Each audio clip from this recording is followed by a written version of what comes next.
Bigyan magandang tanghali lahat po. So, nagluto tayo ng ginataang manok po. Nagdagdag tayo ng garlic powder konti. Ayan po. Yan, tama na.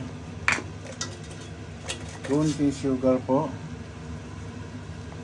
Yan, para mabalance lang yung ang tsaka alat. Yan, kunting black pepper po. Yan. Okay na po yan. Timplado na kasi ito, yung final lock ng ginagawa ko kaya po, dito niyo po, ang ganda ng hiwa natin, lalaki po. Ayan po. Ayan po yung sayuti natin po malapit na po ito. Todo natin apoy. Diba masarap ito kaibigan. Asan yung only rice po natin? Sabahan nyo kumain maya-maya konti po Ito yung nakikita nyo may parang itim, hindi green po to, parang green na pagka-itim. Nagbigay kasi ako ng, ang tawag dito yung oregano, yung dried oregano, kaya ganyan po. Pero masarap po yan, promise. Ayan, tinikulay po Magkawig lang sila sa sa curry na kulay, pero hindi siya hindi siya curry recipe. Kumbaga sa yan po. Ayan, kita niyo po.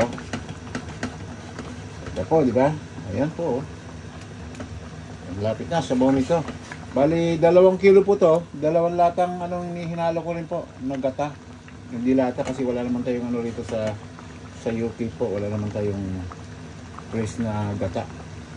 Bibira lang, kaya lang hinahalo pa nila sa ginagawang pagkain Hindi ka pare sa atin na pinipiga talaga, di po ba? Ayan po kaibigan Itudo natin hanggang 3 minutes siguro para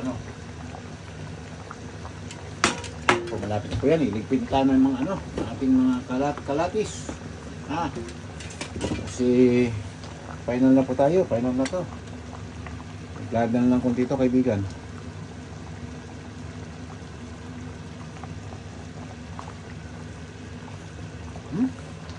Sarap po, sarap na.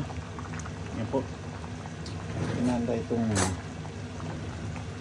malapit na itong sayuti natin. Malapit na po ito 2 minutes away, tapos na po ito.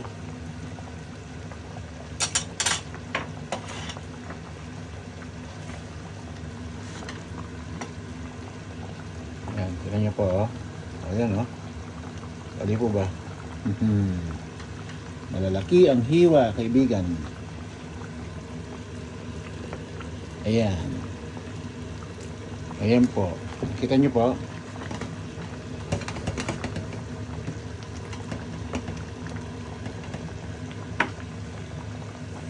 Nandito lang ulit kaibigan. Mamaya ulit. Magandang tanghali muli sa atin lahat po.